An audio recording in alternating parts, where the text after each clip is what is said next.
गावची काजू असत हे गावची काजू कापून दाखवायचे तुमका बघा हे बघा थोडंसं डीप लागतो त्याच्यातून गर काढून टाकायचं गर काढताना जरा डिगच लागतात थोडंसं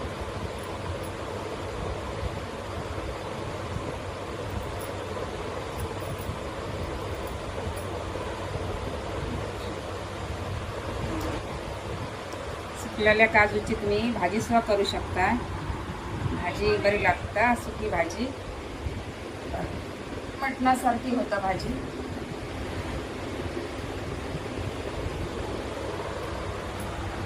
गर काढून झाले सांग घेऊया जरा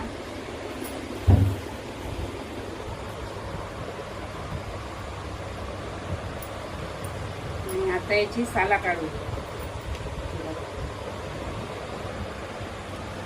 साला अशी काढू